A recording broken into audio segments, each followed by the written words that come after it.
Kadira Kasembayo. I think you're understanding that in real sense, Kyagulanyi is big, big giant compared to your Mohochi. I don't know what Mohochi what I know is that Kyagulanyi is big. No contest. He's very big. If you're saying Mr. Kyagulanyi is very big, let's just see what he said.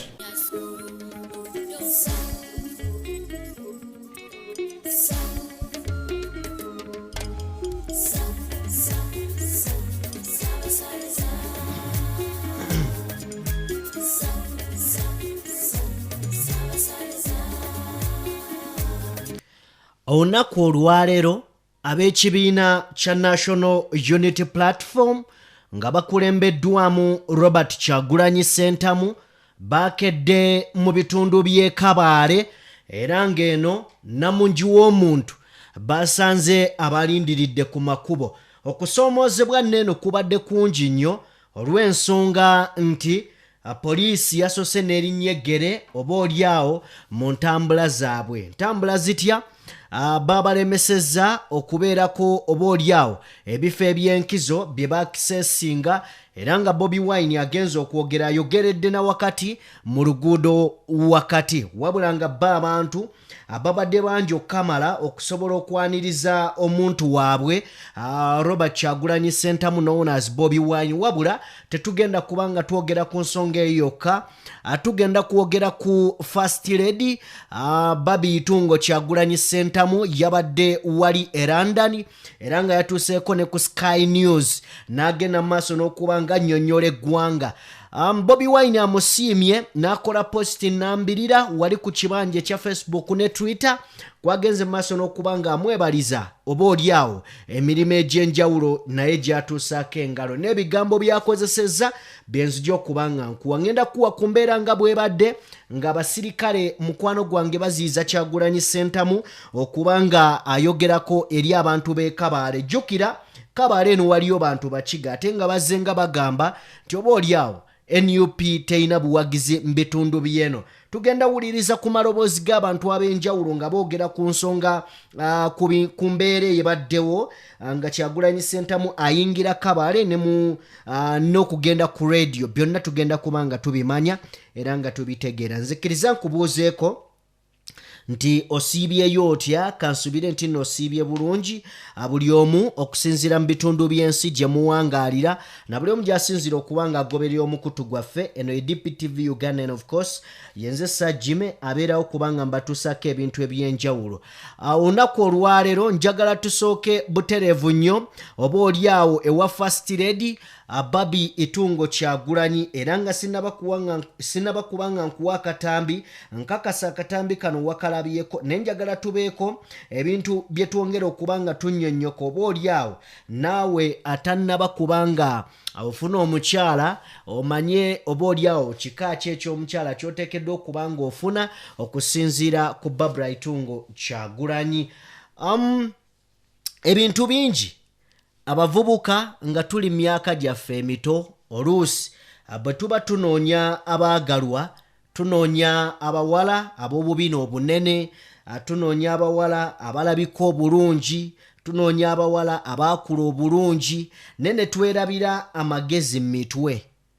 Yes, ffe tufa kubandabye batya bannayo banandaba n'abaayaka ne twerabira amagezi. Dwaki nkuleetera ebintu bino? Nkugamba nti olunaku olwajjo Barbie Itungo Kyagulanyi Ssentamu Bobi Wine ng'ali mu bitundu by'e Kasese. Barbie Itungo Kyagulanyi yabadde London. London ng'akola ki? Yabadde agenzeeyo ku premiere ya documentary emanyiddwa nga Bobi Wine the People's President. Bwe yavuddeko mu premiere awo yagenze ku Sky News n'abaako ne interview gye yakoze. Interview eno sigenda gyogera naye ngenda gibawa buwi.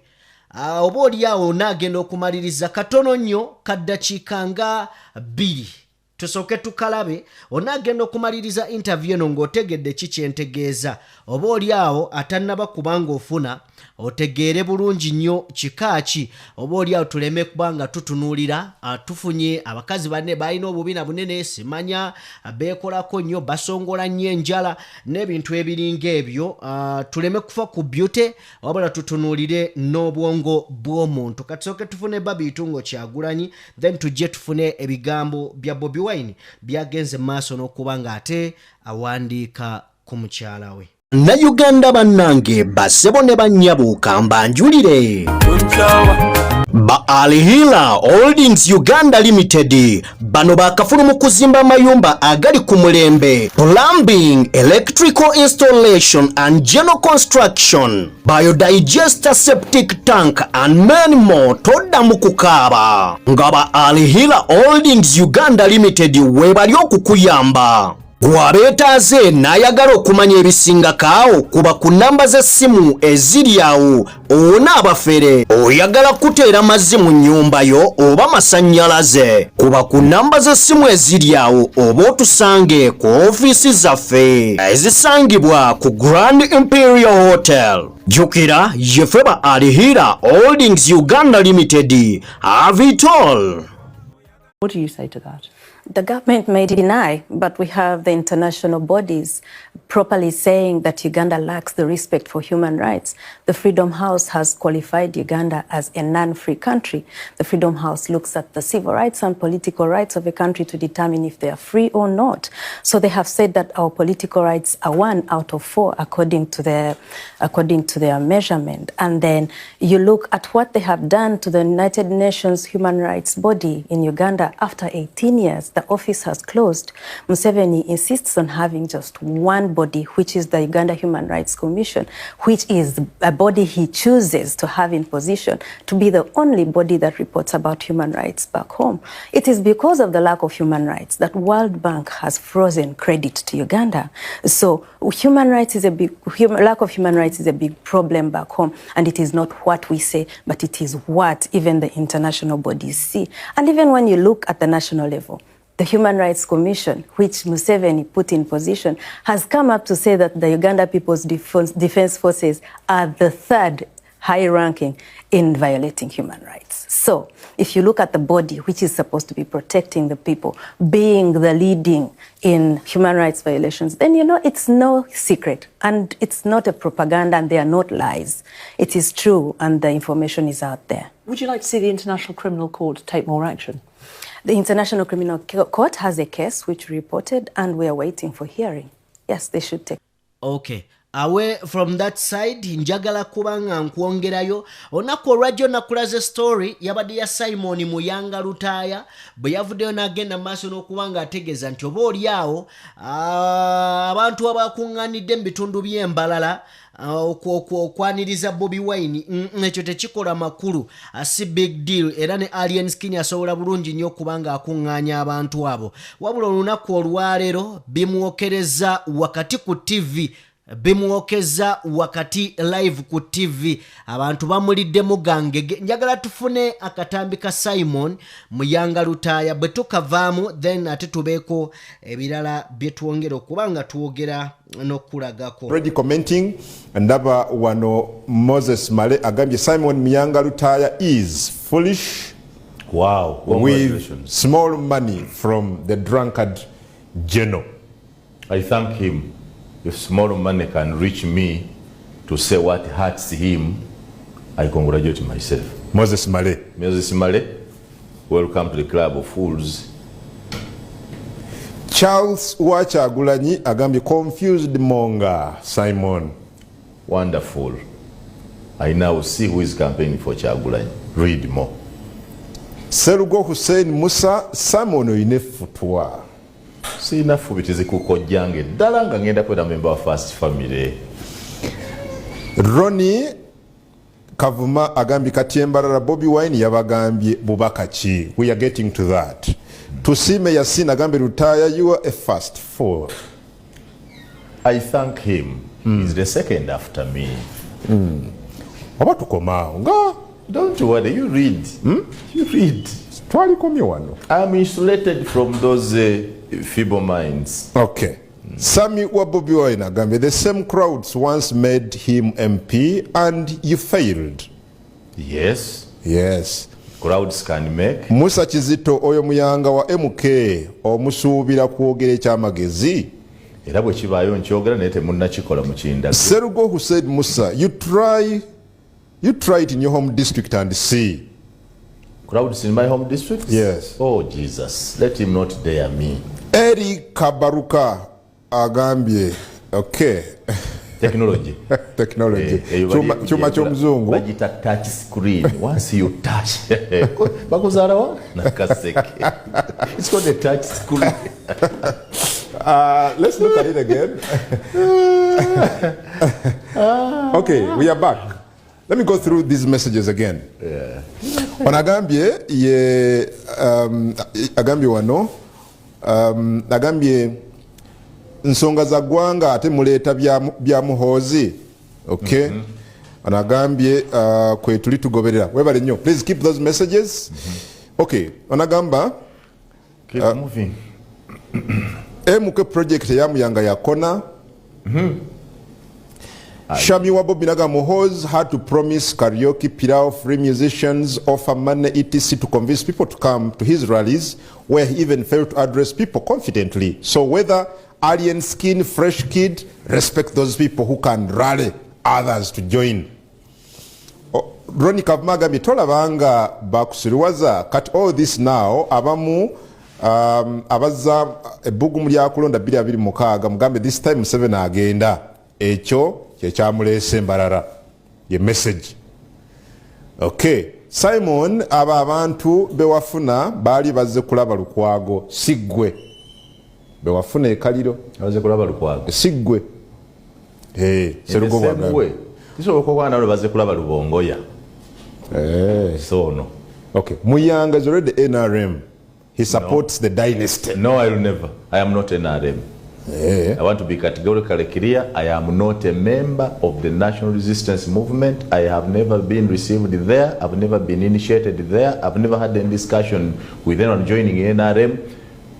I only support my brother, General Muhoozi Kainerugaba, as next president. And when he comes up, we'll form our sober party. Perfect. Soma satu tumalirize tugende kubirala. Muyanga is simply jealous.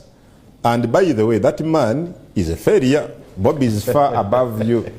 Sisobola kubeera jealous on my own koja. Bobi Wine is my own koja. I love him, I wish him well.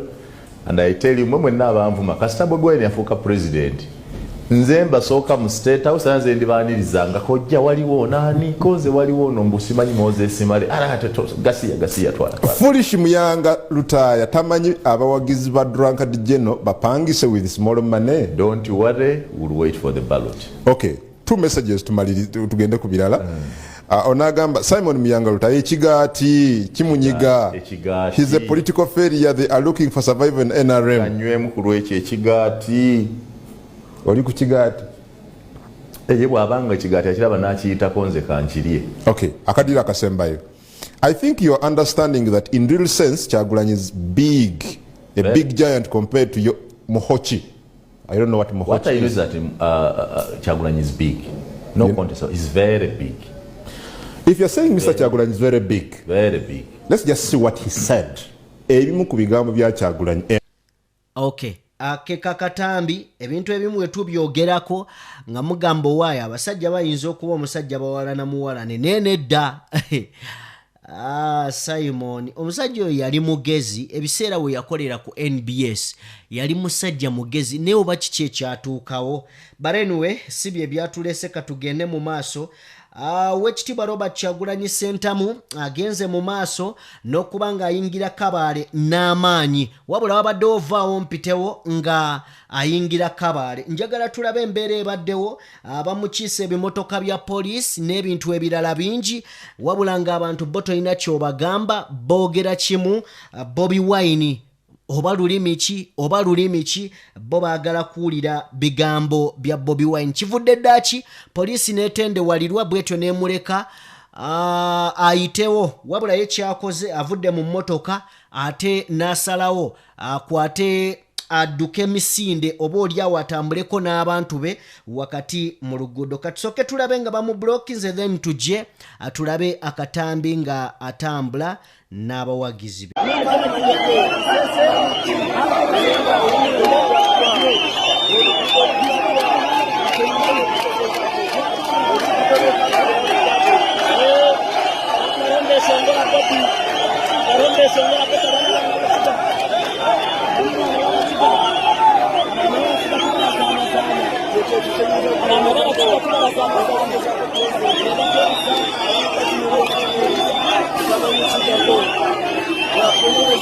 Yes, embeera bwetibweli wano ekabaale president w'eggwanga bamuganye okuyingira bamuteze kino ekimotoka nga bolaba embeera bwetibwe ekyali wano ekabaale embeera bwetibwe ekyali muganda wange.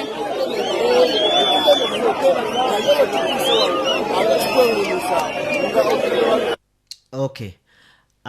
Olunaku olwajjo nabagambye nti oba oliawo tetumanyi bibalo ki General Museveni byalina okubanga aleka Bobi Wine okutambula. Nendowooza kitandise bazitowako batandise okubanga baluzinga control ate ng'embeera babadde bagikuumye bulungi. Oba oliawo singa bamuleka ebintu biyinza obutatambula bubi kubanga buli woleka abantu ne bakola ekyabwe tebwonoona.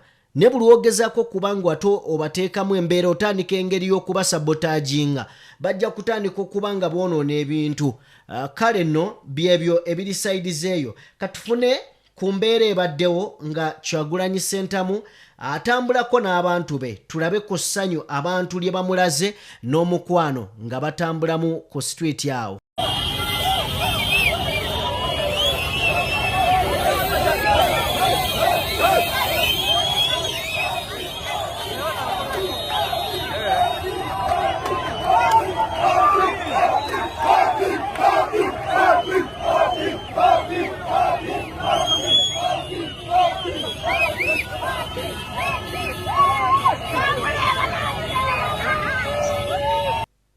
Okay. Katusooke tufune ku bigambo oba oliawo Kyagulanyi Ssentamu byagenze mu maaso n'okuba ng'ayisizaawo Barbie Itungo Kyagulanyi nga bwe nkugambyeko wali emabega naye nga tetunnaba kuba nga tutuukawo kampisewoko message ya David Louis Rubongoya ngono ye Secretary General w'ekibiina kya NUP avuddeyo n'ategeeza nti oba oliawo batublokinze okuyingira Kabaale. Enguudo zonna ziyiriddwako abasirikale n'agamba ne bino twabimanyiira. Amazima gali nti kino kano ke kamu ku bubonero obulaga nti bano batidde ate baatya nnyo. Kale kabadde kawandiiko ka David Louis Rubongoya kakoze mu bbanga lya ssaawa ng'emu eyise emabega. Bwe mbanga nvuddeko awo njagala kutwalako ku kyabadde e London eyo ndowooza mu mazi eyo. Njagala kutwalako butereevu nnyo wali Bobi Wine avuddeyo naye n'ayogera ku Barbie Itungo Kyagulanyi. Bino bye bigambo byakozesezza. Agambye ffe nga tuli eno ffe tukubira ku ground bo bakubira wansi bayita wansi. N'agamba ye first lady asazeewo akubire mu bbanga era agenze mu maaso n'okuba ng'amwebaza n'amugamba thank you Barbie Itungo Kyagulanyi for representing. We shall expose, weaken and finally destroy the Museveni dictatorship. Amwebazizza n'amugamba nti weebale nnyo weebalire ddala okuba ng'otukiikiridde bulungi bw'otyo ogenda mu maaso n'okuba ng'oexposinga onafuya n'okulaba nga tusaanyawo omulabe General Yoweri Kaguta. Ekya General naye nga kinzijira nnyo ono ye takitaddeeko kyokka ate nze nkitaddeko okuggyawo Museveni aleero family oba Museveni aligiwona ddi. Family ekuba, omukyala akuba, omwami akuba. Neweebuuza General Muhoozi lwaki tasooka n'ajja n'afuna kaalekcha mu family eno ne bamutuuza ne bamuteeka ku lubaawo g'emazima ne bamuteeka ku lubaawo ne bamusomesa. Bwe bamala omusomesa n'addayo n'agamba taata nafunye side ey'okuwagira ng'olwawagira side z'eno. Bobi Wine agenze maaso n'okubanga atugamba nti oba oliawo asaidiza ekabaala eno poliisi n'amagye bagenze maaso n'okubanga bayiibwa mu bungi enkya y'olunaku olwaleero ogezaako okulaba nga batulemesa okubanga tuyingira street z'ekabaale naye tusobodde okubanga oba oliawo tukozesa ebigere byaffe okuyingira ekibuga era ng'agamba wakati mu mirembe tusobodde okubanga tuyingira ffe tetuli bakozi ba fujjo wabula ate poliisi n'abakuumaddembe be balabika nga abaagala otukozesa effujjo bwe batyo agenze ku radio n'asobola okubanga abaako ebigambo byagamba bannaffe abakiga abasaidizeeyo mu Lukiga oba Ekabaale district ye Kyagulanyi Ssentamu mu bufunze okufundizaamu mu lugendo lwe ne Barbie Itungo Kyagulanyi ajjukira ali mu London wali gye yagenze maaso n'okubanga representinga omwagalwa we oba representinga a cinema emanyiddwa nga Bobi Wine the people's president. Tutambula ne Aji Abudunga bo mulombi wa ddua munoonyeko mukwano gwange mu ngeri yemu. Tutambula ne Alehera Holdings Uganda Limited nabo bakabaka mu kuzimba amayumba. Munzikirize mbateere wano tusinkane atakumira mpeera abankuumire mubeere bulungi. Peace.